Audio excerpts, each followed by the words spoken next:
Okay, folks, I'll go ahead and get started. Welcome to the Coalition for Smarter Growth webinar with the terrific folks from WMATA Metro for our Better Bus Network redesign webinar, one part of the outreach that groups and WMATA are doing about their proposed 2025 bus network redesign.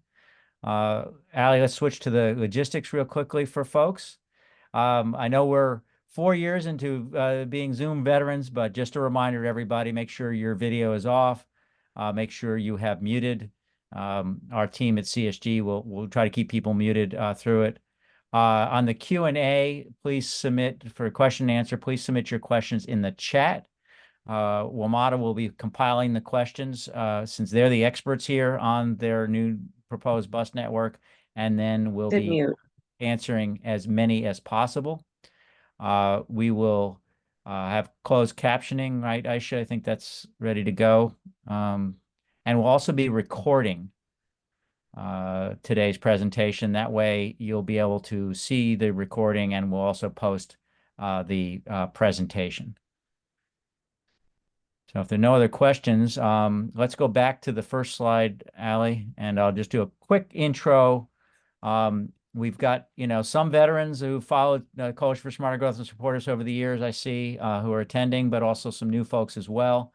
For those who don't know, we're now 27 years old. We are the leading organization in the DC region making the case for smart growth. Our mission is to advocate for walkable, bikeable, inclusive, and transit-oriented communities as the most sustainable and equitable way for this region to grow and to provide opportunities for all. You can sign up for CSG alerts if you're not yet on our mailing list and found out about this event through some other means. And we'll go ahead and put the link in the chat to smartergrowth.net so you can sign up to our email list. And of course, we'll always appreciate your donations. We recently released our new Blueprint for a Better Region video. It's our first video. It's a 3.5-minute video with great testimonials. We'll put that link in the chat as well. It's part of a larger project featuring a more detailed PowerPoint that we'll be presenting June 25th at noon in another webinar, and making the case why walkable, transit-accessible communities are the most sustainable way for our region to grow. We first released a Blueprint for a Better Region in 2002. And I think before our interns were born that we have right now from the University of Maryland, Caitlin and Mason. We helped from this to help win regional commitment to a vision of a network of livable communities focused on our transit systems, Metro Rail, and our bus networks. It became part of the Council of Governments Region Forward Plan and in many commitments of COG and local governments since then, who many elected officials say transit-oriented development is our future. As a result, let me brag that we've been a small team. Right now, we have Aisha Amsa, Carrie Kasicki, Bill Pugh, Sonia Brehe, Cheryl Court, and myself. And we've always been about that size, yet we've also received the COG Regional Partnership Award and ULI Washington Changemaker Award, among others. But the framework for this vision for our region, for a sustainable and prosperous region, is our transit system. The backbone of that, a core of that, is WMATA with its Metro Rail and Metro Bus networks. Metro Rail makes our transit-oriented centers possible, and these focused walkable communities reduce the amount that people have to drive and our greenhouse gas emissions. It also helps out the roads. Metro Bus itself carries, I think if I'm correct, and the team will correct me when they present, 85% of the bus riders in this region. We learned during the pandemic how critical the bus is to our workforce, and its ridership has fully recovered and even for the moment, if I'm correct, surpasses Metro Rail right now. Bus networks redesigns work, and then we're going to hear about WMATA's bus network redesign and the phases of it that will be going forward. For those who are familiar, and especially those from Alexandria, they know how terrific the Dash Bus redesign has been in allowing for more frequent service, greater accessibility, jobs, and opportunities for all residents, but especially low-income residents. So let's move on to our speakers. And Peter Caffiero is the Vice President for Service Planning and Scheduling. He's the man with the maps, we say, and the spreadsheets and all that. He knows how to do this complicated business, which is indeed, I think, rocket science of bus planning. Along with Peter, we have the good fortune to have one of WMATA's senior vice presidents, Allison Davis, who heads all planning and sustainability planning for WMATA. So I am going to now turn it over to them for their presentation. Again, please stay muted during the conversation. You can keep your cameras off and we'll save some energy there, and put your questions in the chat. WMATA will be compiling those questions and we'll be getting to as many of them as possible. All right, Peter and Allie. All right, thank you. Thanks, Stuart. So Stuart and the CSG team, thank you so much for setting up today's webinar. For everyone else who's on the call, appreciate you willing to spend your lunch with us. Feel free to turn your camera off and have lunch. Peter and I are jealous of that, but we are thrilled to be here with CSG. Coalition for Smarter Growth is on our Community Connections Committee, and that is advocates, community-based organizations, other groups who are helping us build a better bus network for all of our customers. So without further ado, I'm going to talk through why we're actually doing this redesign. And so, as Stuart referenced, pre-pandemic, Alexandria and Dash went through the redesign of both Dash and Metrobus in the city of Alexandria, and many of our peers across the country and honestly across the world have been working through this. I will say that the pandemic has really created this opportunity to rethink how the level of service that we're providing, the focus on frequency, the focus on reliability. And so recognizing that our region is growing, yes, right? People are still coming, jobs are still coming as well. And so there's opportunity to really connect people with where they want to go. The travel patterns are absolutely changing. While many of our bus customers are not necessarily the 9-to-5 commuter, there is a lot of opportunity for us to double down on the investments we made in 2021 in creating that frequent service network and really build out the all day, all week service. So we get that consistent 7 a.m. to 9 p.m. Monday through Sunday. And so it's really making sure that we can respond to trips, whatever the trip is. It's not just a work trip. It is hospitals, it is, going to the doctor, it is going for social, going to the grocery store, everything in between.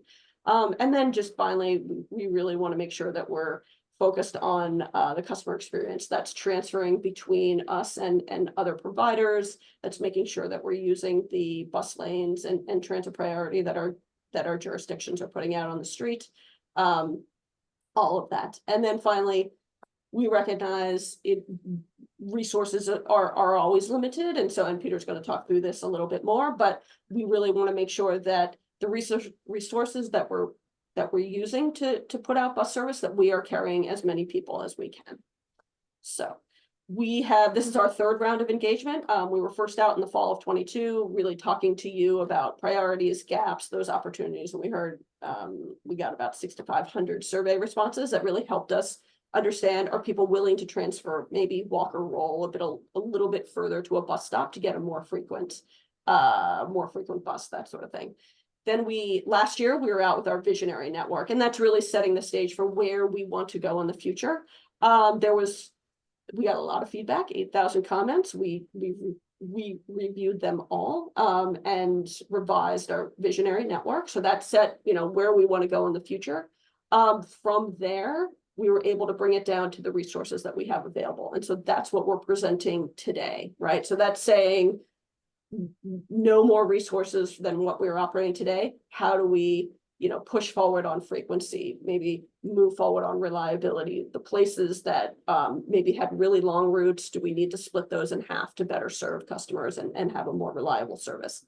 Ultimately, we're going to take all the feedback that we're out getting now, revise the network, and come back to our board in the fall for adoption, with the focus of starting to implement about a year from now. So all of that is where we are right now.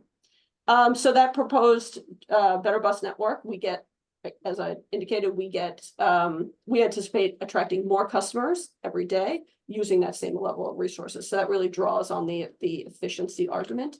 And by the reason we're able to make that assertion is because we're moving forward on that frequent all day, all week service. And we've seen On routes where we did that in 21, we're seeing a 24% increase in ridership compared to 1 to 2% system wide. So like, we know, we've been surveying people for years. People tell us they want frequent, reliable service, and so that's what we're really proposing in this network. That is also doing more connections to job centers, transit stations, hospitals, and really trying to make sure that both ends of a bus line have places that people want to go, so that people are filling the same seat twice, and maybe at both ends, like, have places to go. Really trying to make that more direct service. There's a lot of examples in the service that we operate today where things are looping through neighborhoods, and there may be good reasons for that, right? There is a coverage argument, but in the places that we want to make it, that we could make it more direct, I believe we have. And then finally, we've got the new route names, which I'm sure many of you have comments on, but really trying to take this opportunity to say, if we're going to revise the entire network, let's also think about how to make the network more legible to more people. As Stuart mentioned, we do want to be doing more, right? So we need that additional investment. If we were able to do that, we'd get twice as many new customers in the proposed 2025 network. And we're able to do that by new routes, about 30 new routes, new connections, especially between the Metro Rail branches, a region-wide 24-hour bus network that builds on what DC is doing today. And then really putting the marker down on frequency and consistency. You'll see in the network that's out there now for comment, there are a couple turnbacks, right? Maybe some short turns in some of the routes, because we don't have enough resources to go full end to end in a consistent all day manner. So I'm going to turn it over to Peter, talk through some of the other information. Thank you, Allison. Really happy to be here and talking about this. Just to follow up on what Stuart said in the introduction, Metro Rail is at this point carrying generally more people per day than bus, but relatively close. But the key thing about bus is that we are pretty much all week now above 2019 pre-pandemic levels in ridership, which is pretty amazing because bus ridership had been declining before the pandemic for many years. So, and as Allison mentioned, the frequent service network has really been leading that growth, and the weekend service has been is way over pre-pandemic levels. So where we are with this this plan, I think Allison covered a lot of this, is we are constrained right now, although we want to grow. We're constrained to what we have to work with today, which is fiscal year 24 and 25 service levels, which have held the same, and looking at how we can better allocate those by building on the work we've already done. We are doing that using a lot of data that people ask us about, like, what data do you use for this? So some of it's our own transit ridership, where our customers are going. We know that. We also look at the performance of the lines, not just reliability, but riders per hour, per segment. All of that we have online. If you go to our website for fiscal year 19 to 23, we have done line performance reports where there's a lot of data information. We also, since we're working hand in hand in this study with Prince George's County's The Bus, we're incorporating their data into this project as well.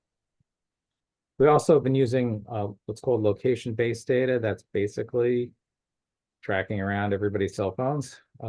So anonymized, so we don't know it's you, but the good thing about that is that it allows us to see people who aren't riding the bus but maybe could, and what they're doing, where we can be more competitive. We also rely on Council of Governments population and jobs information, both current and projections to the future.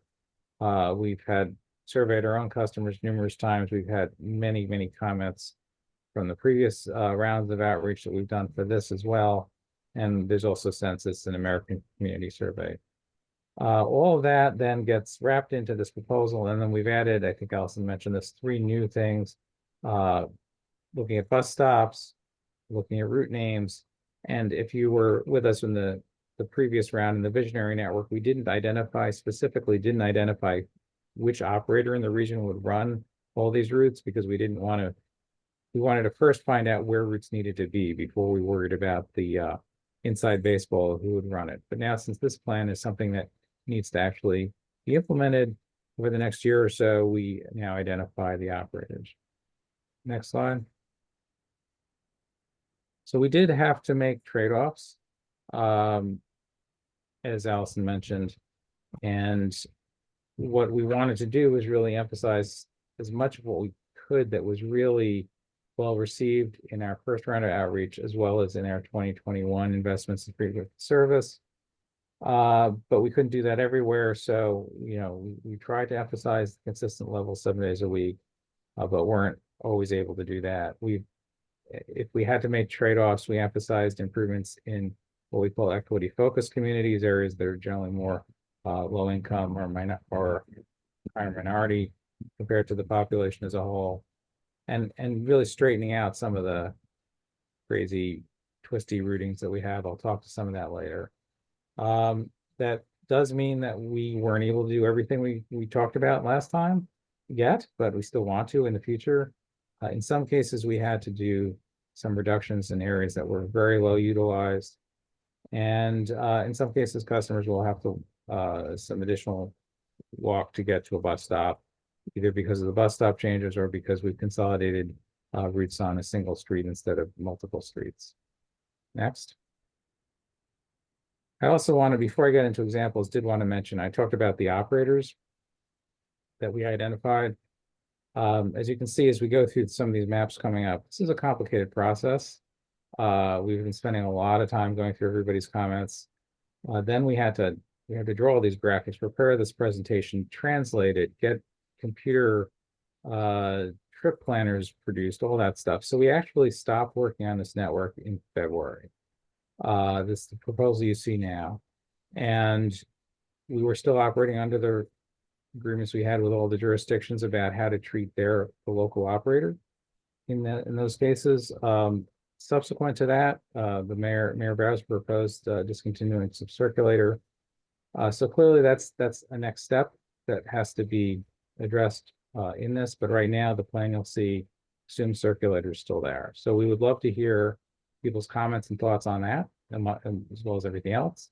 What parts of that network are, we need to figure out how to adapt this to address the fact that it may, in fact, not be there in the future. So going into a couple of things that we're really see as benefits from here and some examples.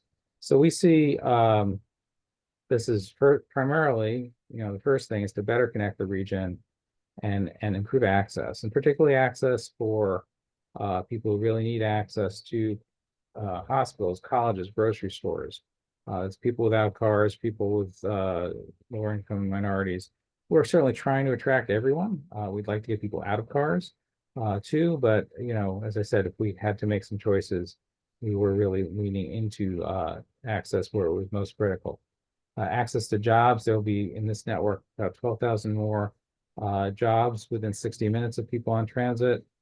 The increase in frequency, 47%, almost 50% increase in the number of bus routes that we'll bring into our 20-minute service bucket. Our most frequent service network is 12 minutes, 7 days a week, from 7 a.m. to 9 p.m. But we have another network of routes that guarantee at least 20 minutes during those periods. So that really jumps up. So getting more frequent routes. And on the map on the right, you see, a portion of Prince George's County in Maryland. And some of the things to note here, first of all, is increasing service to downtown Largo as that area develops, to the Penmar Shopping Center, which currently has limited bus service on 2 routes. We'll have almost 4 times more service into that shopping center. And the red line you see kind of going diagonally from the top to the bottom is a line that's starting in New Carrollton. I view it as kind of an extension of the future purple line around clockwise around the region out towards Suitland with a high frequency direct route. And we hope to build on both what's there and currently and for the future as the region develops in its transit network. Next slide, please. So we also really want to access opportunity, particularly for those equity focused communities I mentioned before, to jobs and to employment and schools. This example is from Virginia, where we've taken some routes that currently run from Virginia into the district, or created some new ones, but extended them slightly to areas where there really is a need for access. So the Seven Corners area, the Bailey's Crossroads area, and on the south, the west end of Alexandria, giving some more direct access to people that don't have, who don't have good rail access or don't have good bus access or any access. And so that's one of the things that we've really, optimistic about being able to do here. Overall, in Maryland, 31% more equity focused residents will have access to high frequency bus service in the AM peak. There'll just generally be more access all around. So that is our goal with this. Next. Making the bus service more convenient. Now this was an interesting challenge. Generally in bus network redesign, in an ideal world, you like routes to go straight up and down streets in a nice grid street network that doesn't exist in this region. Particularly, where the geography is such or the street layout is such that it's inevitable you're going to have twisting and turning. We will still have that. But just as an example, in the lower right, which is a portion of Southeast DC, we currently have the W2 route. Even granted the craziness of the streets there, this is a strange route. It leaves Southern Avenue and 20 minutes later it's passing by Southern Avenue station again. And then it turns around, it loops around and gets back to be pretty close to where it started at the end of the route. We've used the opportunity to cut this route into several different routes, combined with some other resources in the area. Not only, it looks still a little twisty, but it's still more direct if you study it. And it allows us to also do some things like cross-border connections that are just remnants of or remainders of past history here, where a number of bus routes from the district or from Maryland end at Southern Avenue or Western or Eastern and don't cross. So there's the Eastover Shopping Center just off the bottom of this map, where a lot of people take the bus from DC, have to cross two large arterial streets to get to the shopping center. This allows us to take bus routes just across the border and into the shopping center where people actually want to go and more safely get there. Next slide. Sorry. So in preparing for the future, I mentioned building in and anticipating the purple line is one thing we were doing, but also smaller examples. The upper right map is in Montgomery County, where we're rerouting a route in North Bethesda past anticipated development that's actually happening now. We also have been working closely with our jurisdictional partners on improvements in bus lanes and bus priority, and we wanted to make sure that our proposed route network really maximize the use of current and upcoming bus priority investments. So in this case, there's a lot of work with the district on improving H Street Northeast and Northwest, but in this case, it's showing the part, well, it's actually, I guess, crossing east-west, so across H Street there that we are focusing on.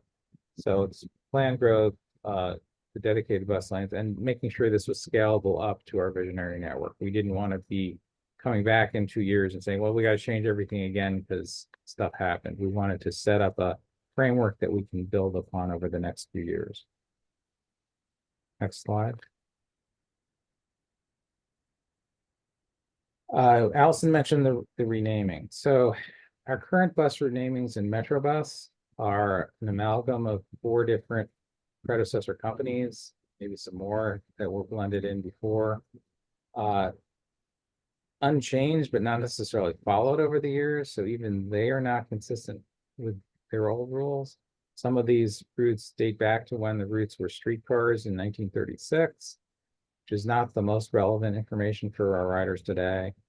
What we found through our research and talking to people is people learn their bus route, they understand it, but it's a real barrier to new people coming in or existing riders who want to go to a different part of the region that they haven't been to before to understand the difference between a 3Y and a Y3 and a 33 and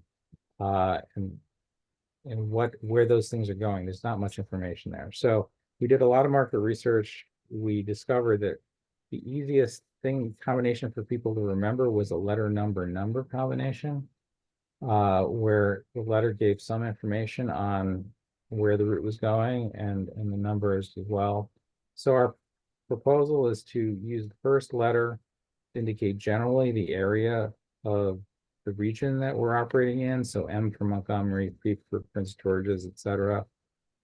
In the District of Columbia, because there's a lot of bus routes, and to allow room for future growth to this network, we're going to use both D and C, and it works out really conveniently as a mnemonic that the D routes will be downtown oriented routes and the C routes will be crosstown routes going circular around the downtown area. The second number, actually the first digit following that D, for example, would signify the corridor. So in this case, on this example, if you look at the red routes there, they're all D70 series, and the 7 corridor or the 70 corridor will be Connecticut Avenue, trunk line coming into downtown. The blue lines are the C80 series, in that case, the Nebraska Military Road corridor. And then the third number will actually identify the individual route. Next. We also are looking at bus stops. This is an opportunity, like the renaming, that is difficult to address maybe by itself, but as part of an entire package where we have to update a lot of information and stops as a whole. It's an opportunity to look at our bus stops, and this is a true trade-off, because we want to maintain access to people to where they need to go, particularly people with mobility restrictions. But on the other hand, buses just keep pulling out of traffic every block or half block. That really slows down the route, makes it much less reliable. We do have some areas where the stops are very closely spaced. We really focused only on our high frequency corridors and on stops that were within 660 feet, which is half of our guideline distance of stop spacing, and have identified those stops and for potential consolidation. That's about 600 or so of the almost 10,000 stops we have throughout the region.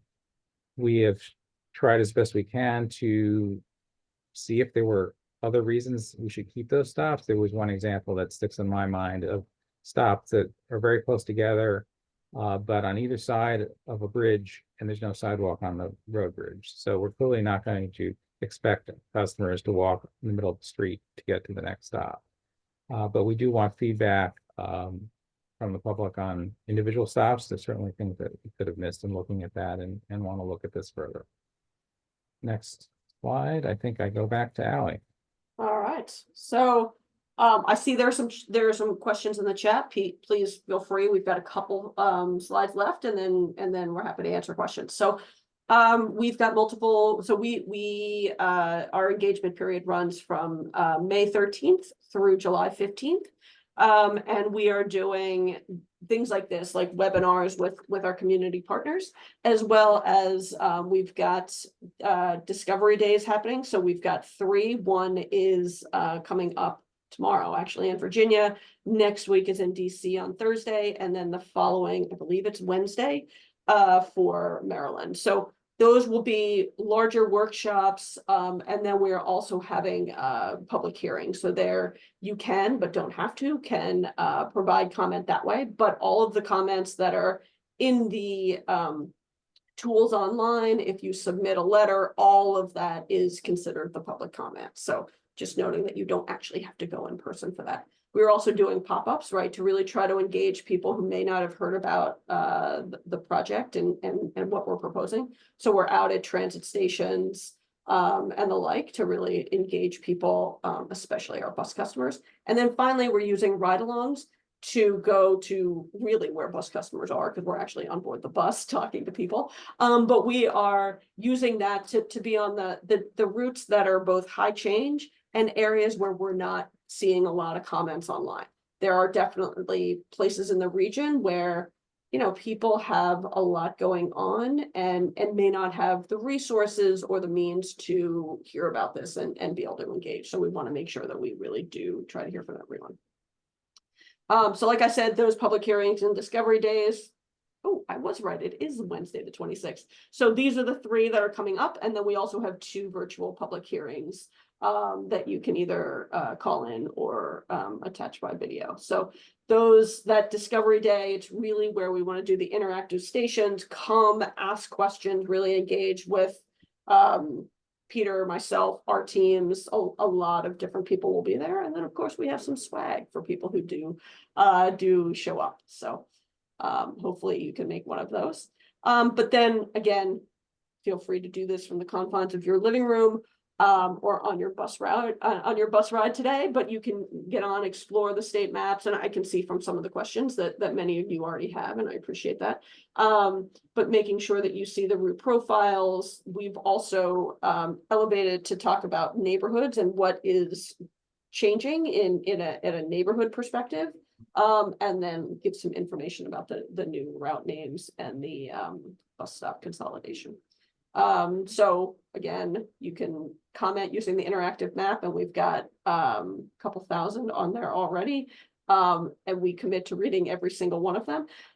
So taking their survey, providing written comments, or uploading a document. So with that, our ask to you is provide feedback if you haven't already. And then also help us reach your colleagues, your neighbors, your constituents, what have you. But we have a communications toolkit at WMATA.com/betterbus. And in there is social media content that you can use. We've got images that you can use to make the social media look better. But also newsletter content. If you have, you belong to a community organization, a religious organization, something that they are no doubt always looking for content for the newsletters, please use that and send it on. So that's all online. So with that, just to say, feedback received from now through July 15th, we're going to refine the Better Bus Network. We'll work with our jurisdictional partners and then bring that revised network to the board in the fall for adoption, with implementation aiming to start about a year from now. So I'm going to stop sharing my screen. I see a lot of questions in the chat, comments in the chat, so that is great. And I'll stop sharing and then we can go from there. All right. So, Allie, Thank you, Allie and Peter. Great job. Lots of detail, obviously pretty complicated across a broad region. Yeah, again, people, please put your questions in the chat. I see at least one hand held up, but I think it'll be easier. Put in the chat, and then the WMATA team can consolidate and answer them in a good order, because we're working across a 3-state region, multiple jurisdictions is going to be complicated. All right. All right. So we'll try to. So the first thing is that somebody asked about the URL for all this information, and that's going to be posted in the chat shortly if it's not there already. Yes. And it's WMATA.com/betterbus. But it's also linked off our homepage. So if you go there. We had a question about bus deserts, especially in parts of Ward 3 and 4. They want me to take actually take these two questions, because I think Yes. they're mostly related to Upper Connecticut Avenue and Barnaby Woods and places like that. So so as we've said, first of all, that we do have to make some trade-offs. I think that people understand a lot of those trade-offs we're not adding the level of service that we wanted to add, or in our visionary.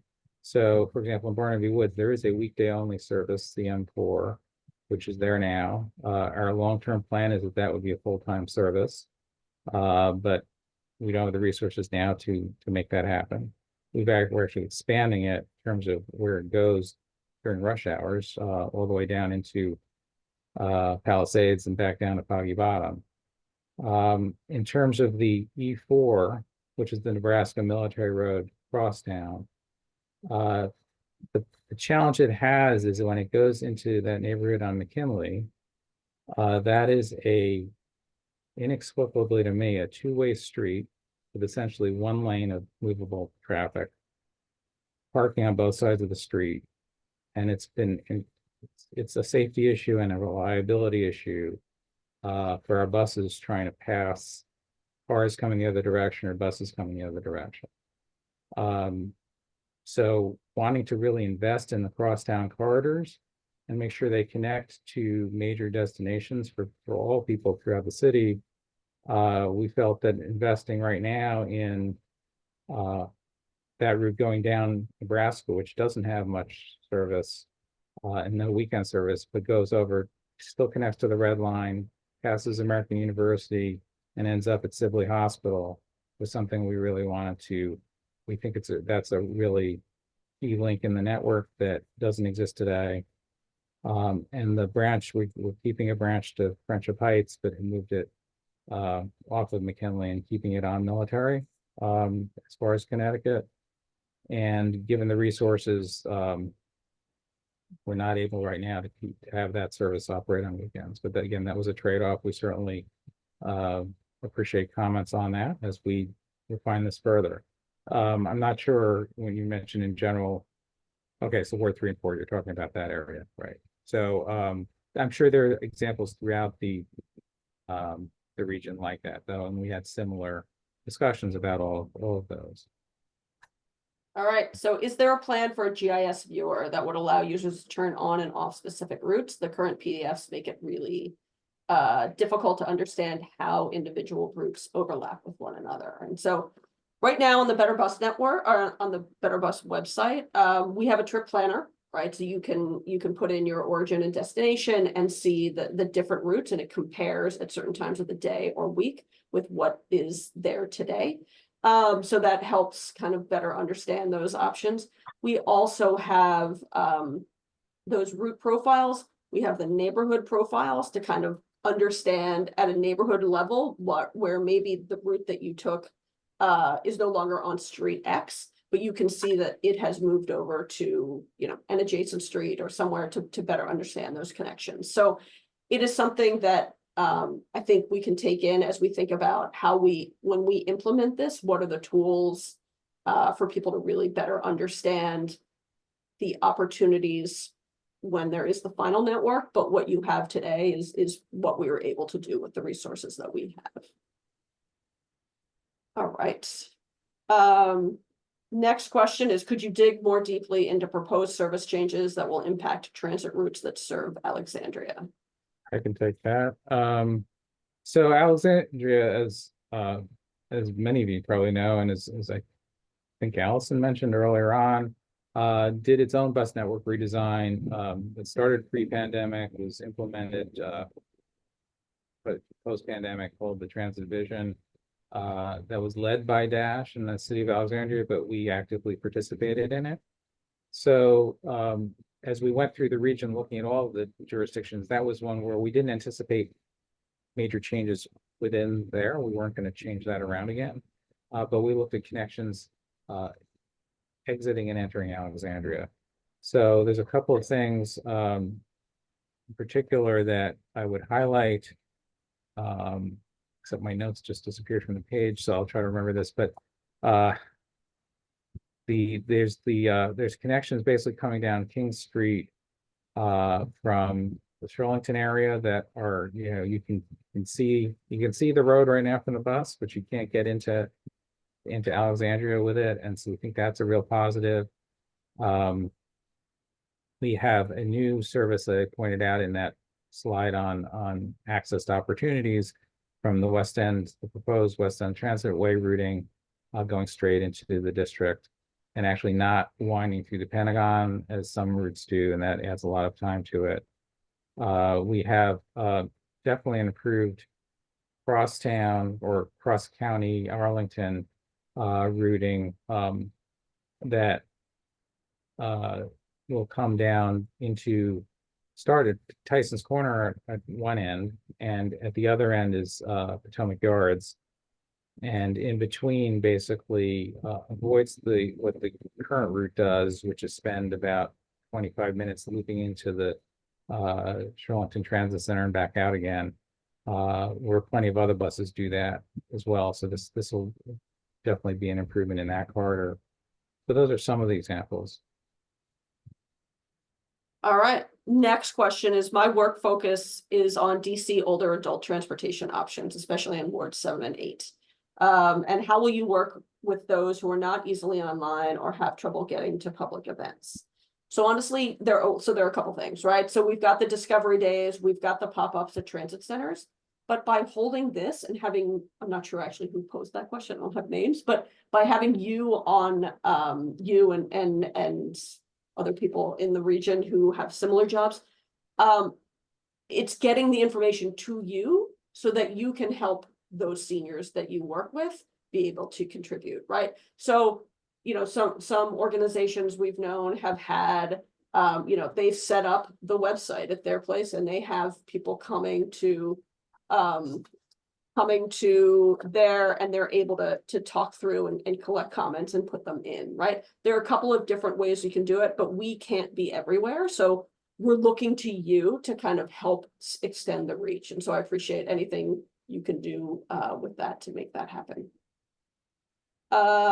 Next question. It seems that the redesign's conflicted between mainly prioritizing those who are transit dependent and don't have cars, and trying to provide service that will get people out of cars. Yes. So yes, that, I mean, Peter, I don't know, I could talk to it, but Peter, do you want to take that one? No, I mean, in an ideal world, we do both. When we had to make trade-offs, we did lean in more towards people who don't have access to cars, because that will get some people out of cars too. I mean, those improvements will attract others as well, but you know, that was something we really felt was important. And it's the area where we've seen, and we leaned in there in 2021 as well, and have seen huge growth in usage since then. But yeah, we do want to do everything, and we hope and intend to over the next few years. I mean, the important thing to realize is money is very important, but it's also resources like operators and our ability to support this. So we couldn't snap our fingers and turn this all on at once, but we want to make steady progress over the next few years in building this out. And I think I'll just follow up on Peter's. So any of you who work with the local providers, right? Dash and Ride On and Prince George's County the Bus, they all have these transit strategic plans that give these multi-year, like where they want to go, the types of service that they want to be putting out on the street, you know, next year. Within, it's usually like a 5-year 5 or 6 year window. And we haven't had that, right? Because we don't have that consistent funding to be able to really put that out. By having that visionary network, and by being able to show kind of how we want to get to implement that visionary network, we're able to actually kind of be level with our peers in the region who have that kind of information. So, okay. Next question. I do have some concerns regarding commuters residing in the areas of Oxon Hill, Fort Washington, and Accokeek areas. So that's Southern Prince George's County for people on the call. There are some routes that end on or by 9 p.m., causing them to find alternate modes of transportation. From listening to this Zoom, it seems that most of this pertains to areas that more excludes Fort Washington and Accokeek residents. These areas have a high number of minority low-income residents. How does Metro propose to better expand bus routes or proposed rail service to those areas? So, I mean, to highlight what Peter said, the proposed network, we do have constraints, right? And so there are opportunities that we cannot address when we only are using the resources we have. And so understanding that trade-off between, you know, serving some residents after 9 p.m. Could we use those resources to drive more and carry additional residents somewhere else in this region? And that's just frankly the trade-off that we needed to make. I think in the visionary network, that we do expand coverage in those areas. But again, that does require additional funding. So it's not to say that what we're putting out there, we are proud of what we're putting out there, but we really want to be doing more. And I think that's one of the messages that I hope you all can take away from today's conversation. Next one is there's something I've heard about from my European friends about signals on buses that keep green lights green so they don't get stuck at intersections. Is this a feature that WMATA is thinking about integrating into the fleet? So yes, we are coordinating with the jurisdictions who own and operate the streets, and other transportation agencies on bus priority, including transit signal priority, queue jumps. You'll see some of those in the district for those who ride the bus here. And then the queue jumps are the things that give the bus a head start on a green light before general traffic. And we're also working on the bus lanes. I know there's a question about that as well. But we'll continue to, we're trying to make use of where those already exist today, and then making the case to the road owners and operators of where we need to be doing more of that. So it's an ongoing effort that I think we're doing a pretty good job on. Could we be doing more? Absolutely. And I think this is going to help us make that case more. And we're working with all the jurisdictions, a lot of progress in many of them. We are using this as an opportunity where we can to improve some things, but we're not going to be able to solve every problem by next year either. It is something we want to move towards, but clearly you're right. Just throwing more service out on the street and having it get caught in traffic is not really where we want to get. And then there was also kind of a follow-up question of what's the process that we go through to get bus-only lanes, and the changes that we're talking about will always be hindered if we don't separate bus lanes. Whoever wrote that question, yes.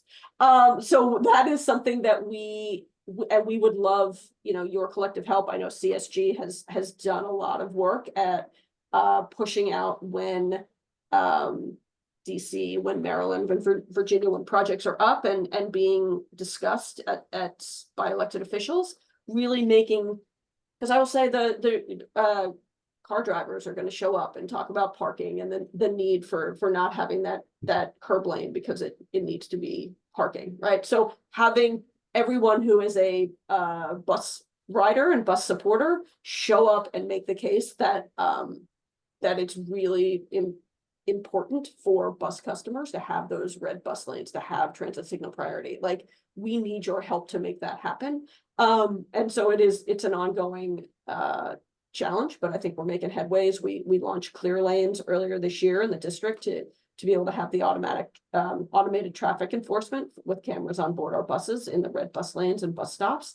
So we're moving, and Maryland, actually, thanks to CSG's help, Maryland actually just allowed for that to happen. So we're working with Montgomery and Prince George's County to be able to roll that out in the counties to have that automated camera enforcement there as well. I'll pick the next one. Somebody Perfect. asked about, they compared our 2025 map with today's map, and they think they're getting the sense that there's actually less frequency in DC, and how does that relate to what we've been saying? We've struggled with the graphics on this, and again, as I said, it's a complicated thing to do. Our intent for the most part is that frequencies, except where we have explicit reductions in service, are not reductions from what's there today. In some cases, it's not showing up on the maps because there may be several routes in a corridor, and when you add them all up, you're getting the same frequency that you have today. So we do have a high frequency map that's in our map folder, so to speak, on the website. That may be a better way to to compare the high frequency routes. But if there is something that you find and you think we got it wrong, please let us know in a comment.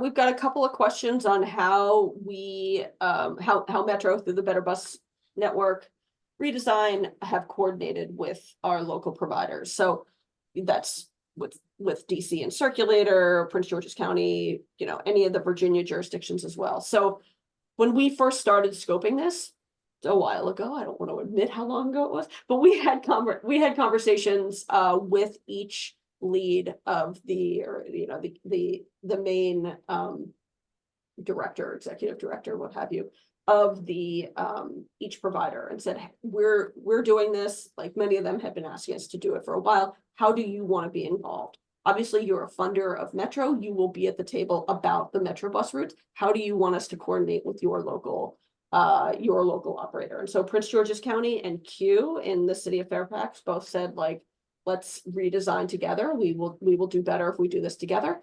Ride On at the same time said they're actually scoping their own, and so we are part of theirs. So it is part and parcel with that. As we mentioned before, Dash we redesigned jointly with them pre-pandemic. So everyone else, we have had multiple workshops. We have gone back to them again and again to say, are you comfortable with what we're showing? How does this work with changes that you're making on the ground? And so I think we've done a pretty good job of that engagement. And bringing them along. We are presenting to Prince George's County, to the council, Transportation, Infrastructure, Energy, and the Environment Committee on Thursday. So again, like bringing elected officials along as well. And we're doing that jointly with the county staff for the bus. All right, next question. Is there a timeline by when WMATA can add the specific stops to the routes on the online viewer, or can publish a list of each route with specific stop listed? It's really difficult to organize feedback about where the buses should stop when only routes are shown. Okay. So I think the way to get around that, it's not just the PDF. In the tools that we have online, there is a way to drop a pin and you can zoom in and understand exactly where every stop is. And you can use, that's the comment on your route tool. And then there's also the way to from an origin destination, understand what the different options are. So I think this information is there. It's just not perhaps in a PDF as you were, the questioner had in mind. But you can select the route you're interested in and zoom in to see the details on the alignment and each of the stops that would serve that route. We've got a question about scheduling an in-person virtual meeting with specific ANCs.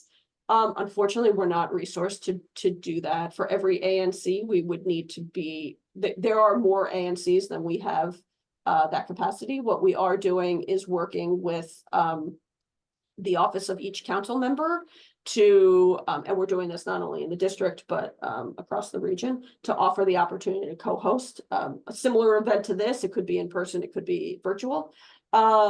So we just aren't able to do that at an ANC level. We did also have a meeting last week and invited all ANCs. We had about 65 attend and walk through all of this. We had maps, we walked through and took that feedback in as well. Okay, trying to find questions that we have already covered here. We can do the funding, the full visionary. There's a question about what the full visionary network cost, in addition to what we have today. And so that full visionary network, as I think Peter pointed out, in the visionary network, we didn't say we would operate this, Ride On would operate that, Fairfax Connector would operate that other route. So sum total is about 30 to 35% increase over what we do today. What that means for us specifically, not quite clear. But it's about a 30 to 35% increase over what we have today. There's a question of our definition of high frequency. So we established in September 21, sort of a two-tiered system, so we could spread frequency out throughout the region with resources that were constrained. So it's not necessarily where our ultimate vision is. Actually, as we developed the visionary network, we ended up with sort of three bands. Our philosophy was we should never run less than every 30 minutes on any route. In an urban region like this, to ask people to wait an hour for a bus is just, you might as well not be serving it. We reduced, we got a lot more routes into at least 30 minutes and at least 7 days a week in this plan, but we weren't able to get completely there. There's still a lot of the region, which particularly in Prince George's, there's no Sunday service. And so we still need investment in that. But the other two bands that we consider higher frequency or high frequency is our 12-minute service, which is at least every 12 minutes, more if it needs it for ridership. A number of those routes, particularly in the rush hours, are more frequent than that. But between 7 a.m. and 9 p.m., 7 days a week.